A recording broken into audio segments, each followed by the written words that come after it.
Hello, everybody, and thank you for joining me. So now we are in, let's see, chapter 22, chapitre 22. So we left the little prince, he met the snake, he met the fox, he met the other roses, and today we're going to see who else did he meet. Bonjour, dit le petit prince. Bonjour, dit l'aiguilleur. Que fais-tu ici? Dit le petit prince. Je trie les voyageurs par paquet de 1000, dit l'aiguilleur. J'expédie les trains qui les emportent, tantôt vers la droite, tantôt vers la gauche. Et un rapide illuminé, grondant comme le tonnerre, fit trembler la cabine d'aiguillage. Ils sont bien pressés, dit le petit prince. Que cherche-t-il? L'homme de la locomotive l'ignore lui-même, dit l'aiguilleur, et gronda en son inverse un second rapide illuminé. Ils reviennent déjà? Demanda le petit prince. Ce ne sont pas les mêmes, dit l'aiguilleur, c'est un échange. Il n'était pas content là où il était? On n'est jamais content là où on est, dit l'aiguilleur, et gronda le tonnerre d'un troisième rapide illuminé. Ils poursuivent les premiers voyageurs, demanda le petit prince. Ils ne poursuivent rien du tout, dit l'aiguilleur. Ils dorment là-dedans, ou bien ils bâillent. Les enfants seuls écrasent leur nez contre les vitres. Les enfants seuls savent ce qu'ils cherchent, fit le petit prince. Ils perdent du temps pour une poupée de chiffon, et elle devient très importante, et si on la leur enlève, ils pleurent. Ils ont de la chance, dit l'aiguilleur. Chapitre 23. Bonjour, dit le petit prince. Bonjour, dit le marchand de pilules perfectionnées qui apaisent la soif. On en avale une par semaine et l'on n'éprouve plus le besoin de boire. Pourquoi vends-tu ça? Dit le petit prince. C'est une grosse économie de temps, dit le marchand. Les experts ont fait des calculs. On épargne 53 minutes par semaine. Et que fait-on des 53 minutes? On fait ce que l'on veut. Moi, se dit le prince, si j'avais 53 minutes à dépenser, je marcherais tout doucement vers une fontaine. Voilà. Moi, j'adore Le Petit Prince. Chapitre 24. Nous en étions au 8e jour de ma panne dans le désert, et j'avais écouté l'histoire du marchand en buvant la dernière goutte de ma provision d'eau. Ah, dis-je au petit prince, ils sont bien jolis tes souvenirs, mais je n'ai pas encore réparé mon avion. Je n'ai plus rien à boire, et je serais heureux moi aussi si je pouvais marcher tout doucement vers une fontaine. Mon ami le renard, me dit-il, mon petit bonhomme, il ne s'agit plus du renard. Pourquoi? Parce qu'on va mourir de soif. Il ne comprit pas mon raisonnement. Il me répondit, c'est bien d'avoir eu un ami, même si l'on va mourir. Moi, je suis bien content d'avoir eu un ami renard.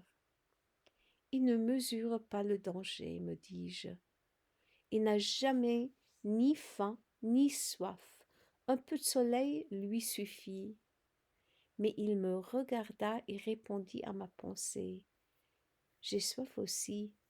Cherchons un puits. J'eus un geste de lassitude. Il est absurde de chercher un puits, au hasard, dans l'immensité du désert. Cependant, nous nous mîmes en marche. Quand nous eûmes marché des heures en silence, la nuit tomba et les étoiles commencèrent de s'éclairer. Je les apercevais comme dans un rêve, ayant un peu de fièvre à cause de ma soif. Les mots du petit prince dansaient dans ma mémoire. Tu as donc soif aussi? Lui demandai-je, mais il ne répondit pas à ma question. Il me dit simplement: l'eau peut aussi être bonne pour le cœur. Je ne compris pas sa réponse, mais je me tus. Je savais bien qu'il ne fallait pas l'interroger. Il était fatigué. Il s'assit. Je m'assis auprès de lui, et après un silence, il dit encore: les étoiles sont belles à cause d'une fleur que l'on ne voit pas. Je répondis: bien sûr, et je regarderai sans parler les plis du sable sous la lune. Le désert est beau, ajouta-t-il. Et c'était vrai. J'ai toujours aimé le désert. On s'assoit sur une dune de sable, on ne voit rien, on n'entend rien, et cependant quelque chose rayonne en silence. Ce qui embellit le désert, dit le petit prince, c'est qu'il cache un puits quelque part. Je fus surpris de comprendre soudain ce mystérieux rayonnement du sable. Lorsque j'étais petit garçon, j'habitais une maison ancienne, et la légende racontait qu'un trésor y était enfoui. Bien sûr, jamais personne n'a su le découvrir, ni peut-être même ne l'a cherché, mais il enchantait toute cette maison. Ma maison cachait un secret au fond de son cœur.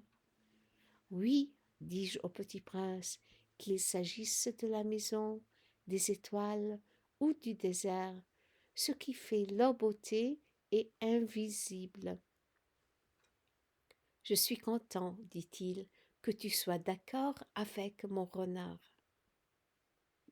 Comme le petit prince s'endormait, je le pris dans mes bras et me remis en route. J'étais ému. Il me semblait porter un trésor fragile. Il me semblait même qu'il n'y eût rien de plus fragile sur la terre. Je regardais à la lumière de la lune ce front pâle, ses yeux clos, ces mèches de cheveux qui tremblaient au vent, et je me disais: ce que je vois là n'est qu'une écorce, le plus important est invisible. Comme ses lèvres entr'ouvertes ébauchaient un demi-sourire, je me dis encore: ce qui m'émut si fort de ce petit prince endormi, c'est sa fidélité pour une fleur, c'est l'image d'une rose qui rayonne en lui comme la flamme d'une lampe. Même quand il dort, et je le devinais plus fragile encore, il faut bien protéger les lampes. Un coup de vent peut les éteindre. Et marchant ainsi, je découvris le puits au lever du jour. Chapitre 25. Les hommes, dit le petit prince, ils s'enfoncent dans les rapides, mais ils ne savent plus ce qu'ils cherchent. Alors ils s'agitent et tournent en rond. Et il ajouta: ce n'est pas la peine. Le puits que nous avions atteint ne ressemblait pas aux autres puits sahariens. Les puits sahariens sont des simples trous creusés dans le sable. Celui-là ressemblait à un puits de village, mais il n'y avait là aucun village, et je croyais rêver. C'est étrange, dis-je au petit prince, tout est prêt, la poulie, le seau et la corde. Il rit, toucha la corde, fit jouer la poulie, et la poulie gémit comme une vieille girouette quand le vent a longtemps dormi. Tu entends? Dit le petit prince. Nous réveillons ce puits et il chante. Je ne voulais pas qu'il fît un effort. Laisse-moi faire, lui dis-je, c'est trop lourd pour toi. Lentement, je hissai le seau jusqu'à la margelle. Je l'y installai bien d'aplomb. Dans mes oreilles durait le chant de la poulie, et dans l'eau qui tremblait encore, je voyais trembler le soleil. J'ai soif de cette eau-là, dit le petit prince. Donne-moi à boire. Et je compris ce qu'il avait cherché.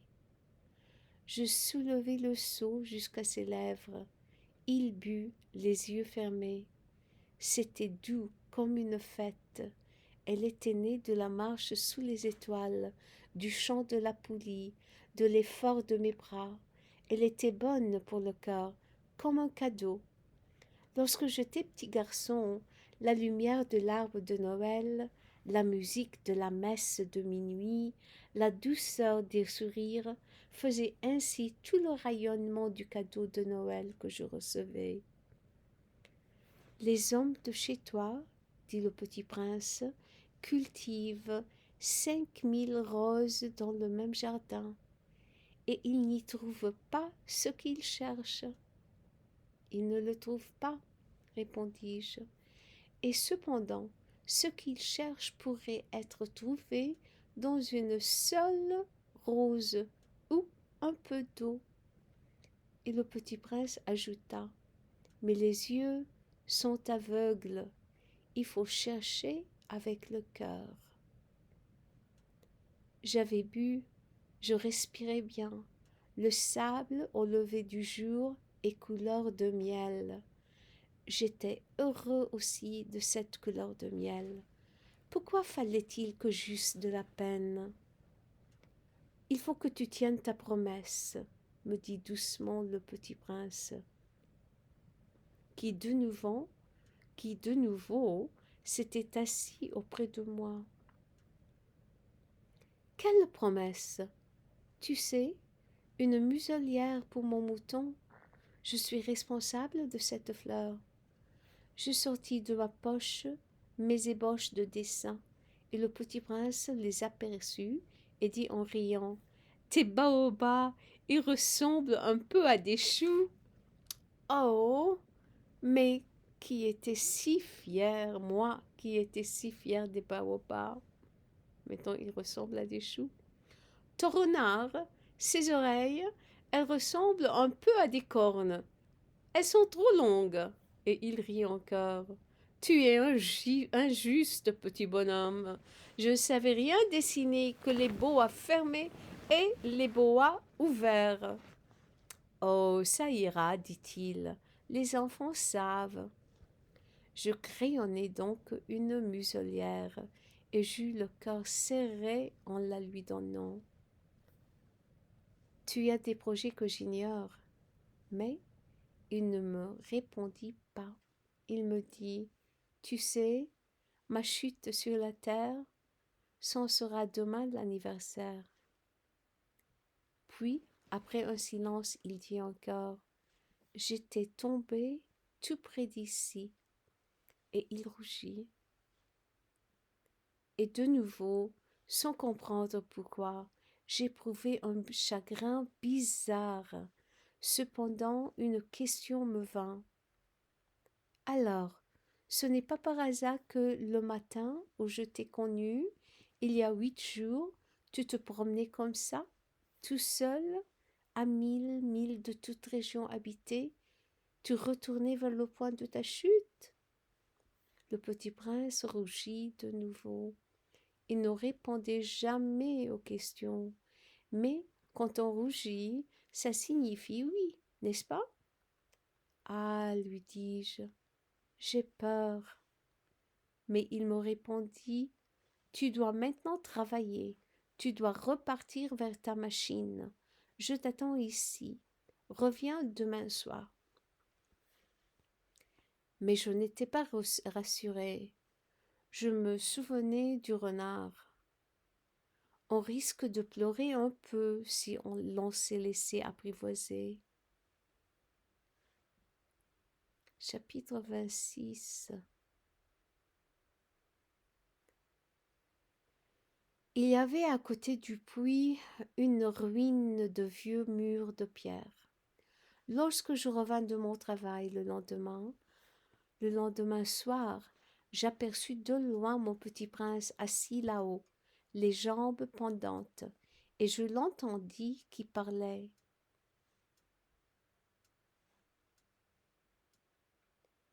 Tu ne t'en souviens donc pas? Disait-il. Ce n'est pas tout à fait ici. Une autre voix lui répondit sans doute, puisqu'il répliqua. Si, si, c'est bien le jour, mais ce n'est pas ici l'endroit. Je poursuivis ma marche vers le mur. Je ne voyais ni entendais toujours personne. Pourtant, le petit prince répliqua de nouveau. Bien sûr, tu verras où commence ma trace dans la sable. Tu n'as qu'à m'y attendre. Tu n'as qu'à m'attendre. J'y serai cette nuit. J'étais à 20 mètres du mur, et je ne voyais toujours rien. Le petit prince dit encore après un silence. Tu as du bon venin? Tu es sûr de ne pas me faire souffrir longtemps? Je fis halte, le cœur serré, mais je ne comprenais toujours pas. Maintenant va-t'en, dit-il, je veux redescendre. Alors, j'abaissai moi-même les yeux vers le pied du mur, et je fis un bond. Il était là, dressé vers le petit prince, un de ces serpents jeunes qui exécutent en 30 secondes. Tout en fouillant ma poche pour en tirer mon revolver, je pris le pas de course, mais au bruit que je fis, le serpent se laissa doucement couler dans le sable, comme un jet d'eau qui meurt, et sans trop se presser, se faufila entre les pierres avec un léger bruit de métal.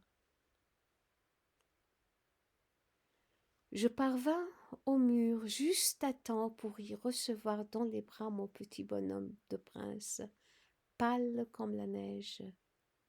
Quelle est cette histoire-là? Tu parles maintenant avec les serpents? J'avais défait son éternel cache-nez d'or. Je lui ai mouillé les tempes et l'avais fait voir. Je lui avais mouillé les tempes et l'avais fait boire. Et maintenant, je n'osais plus rien lui demander. Il me regarda gravement et m'entoura le cou de ses bras. Je sentais battre son cœur comme celui d'un oiseau qui meurt quand on l'a tiré à la carabine. Il me dit: Je suis content que tu aies trouvé ce qui manquait à ta machine. Tu vas pouvoir rentrer chez toi. Comment sais-tu? Je venais justement lui annoncer que, contre toute espérance, j'avais réussi mon travail. Il ne répondit rien à ma question, mais il ajouta: Moi aussi, aujourd'hui, je rentre chez moi. Puis mélancolique: C'est bien plus loin, c'est bien plus difficile. Je sentais bien qu'il se passait quelque chose d'extraordinaire. Je le serrais dans mes bras comme un petit enfant, et cependant il me semblait qu'il coulait verticalement dans un abîme sans que je puisse rien pour le retenir. Il avait le regard sérieux, perdu, très loin. J'ai ton mouton, et j'ai la caisse pour le mouton, et j'ai la muselière. Et il sourit avec mélancolie. J'attends longtemps. Je sentais qu'il se réchauffait peu à peu. Petit bonhomme, tu as peur. Il avait eu peur, bien sûr, mais il rit doucement. J'aurais bien plus peur ce soir. De nouveau, je me sentis glacée par le sentiment de l'irréparable, et je compris que je ne supportais pas l'idée de ne plus jamais entendre ce rire.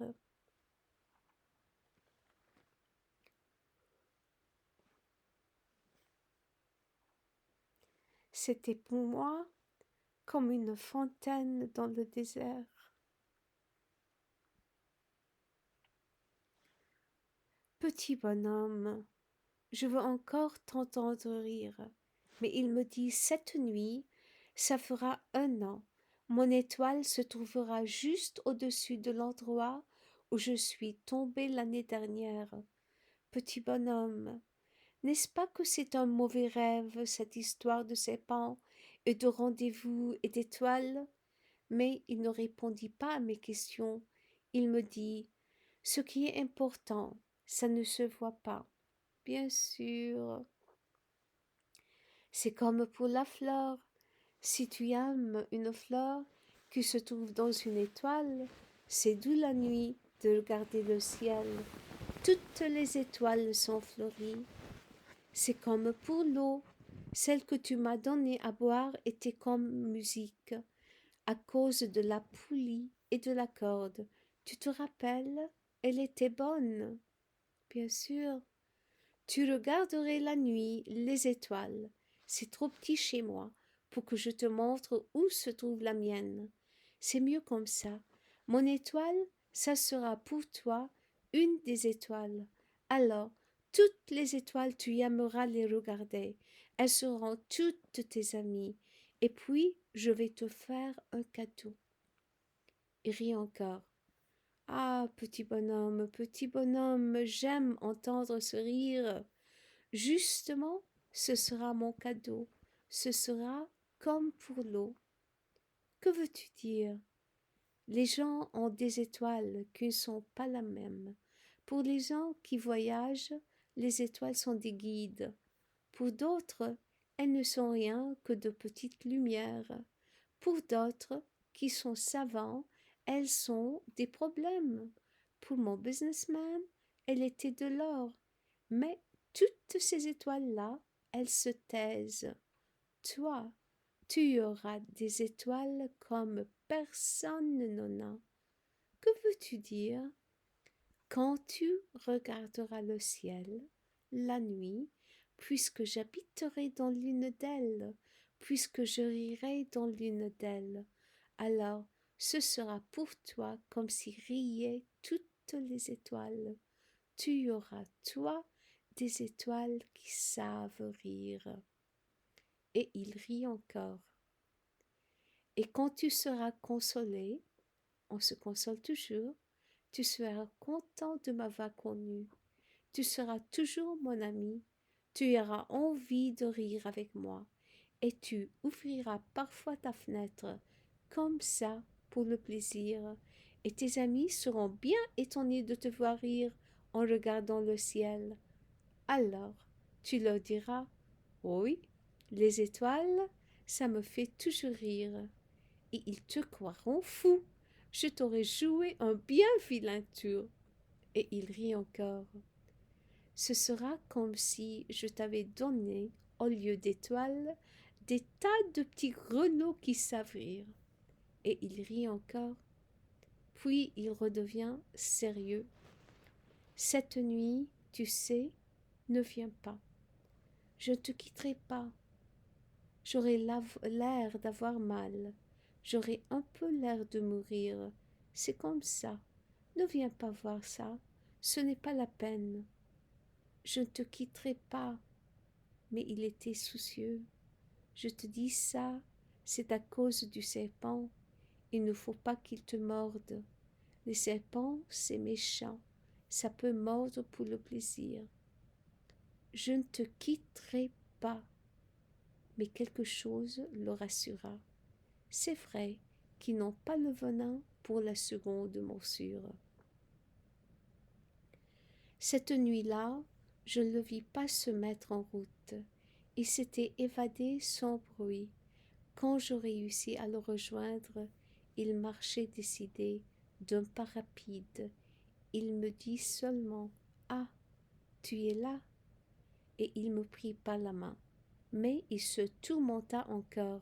« Tu as eu tort, tu auras de la peine, j'aurai l'air d'être mort et ce ne serait pas vrai. » Moi, je me taisais.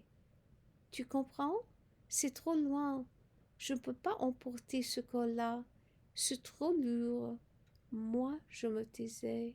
« Mais ce sera comme une vieille écorce abandonnée. Ce n'est pas triste, les vieilles écorces. » Moi, je me taisais. Il se découragea un peu, mais il fit encore un effort. Ce sera gentil, tu sais. Moi aussi, je regarderai les étoiles. Toutes les étoiles seront dépouillées avec une poulie rouillée. Toutes les étoiles me verseront à boire. Moi, je me taisais. Ce sera tellement amusant. Tu auras 500 millions de grelots. J'aurai 500 millions de fontaines. Et il se tut aussi parce qu'il pleurait. C'est là. Laisse-moi faire un pas tout seul. Et il s'assit parce qu'il avait peur. Il dit encore, tu sais, ma fleur, j'en suis responsable, et elle est tellement faible, elle est tellement naïve, elle a quatre épines de rien du tout pour la protéger contre le monde. Moi je m'assis parce que je ne pouvais plus me tenir debout. Il dit, voilà, c'est tout. Il hésita encore un peu, puis se releva. Il fit un pas. Moi je ne pouvais pas bouger. Il n'y eut rien qu'un éclair jaune près de sa cheville. Il demeura un instant immobile. Il ne cria pas. Il tomba doucement comme tombe un arbre. Ça ne fit même pas de bruit à cause du sable.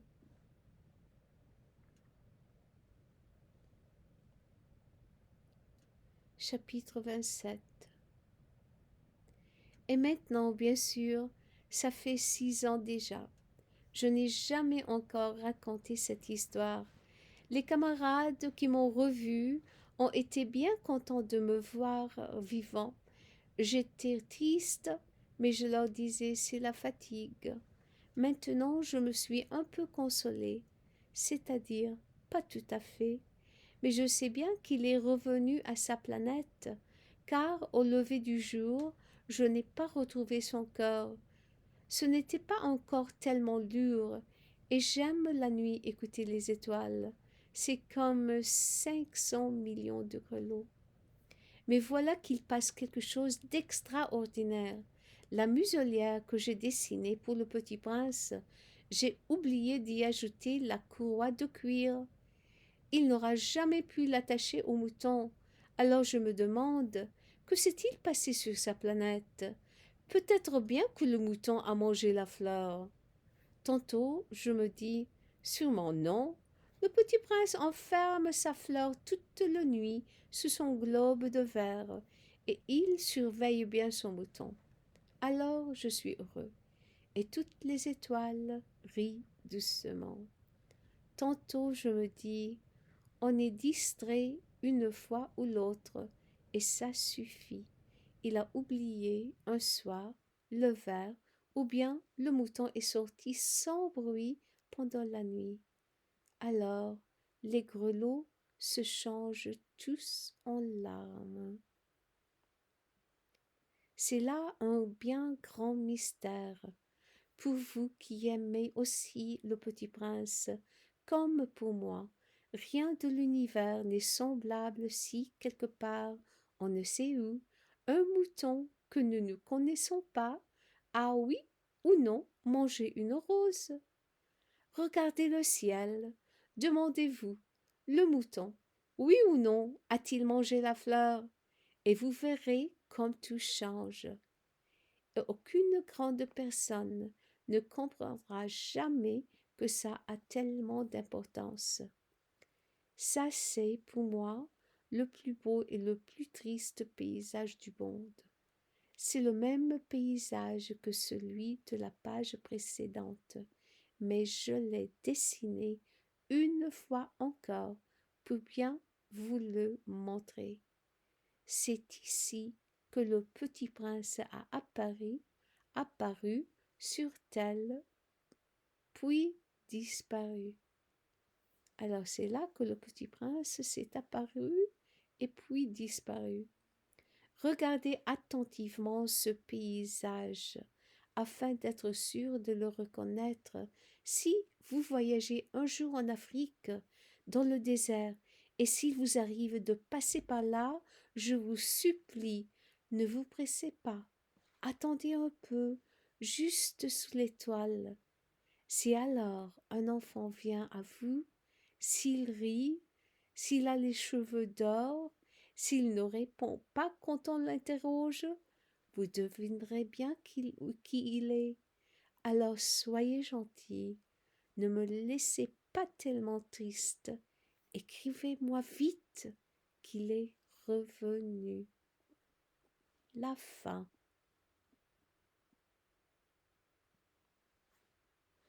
Et voilà l'histoire du petit prince.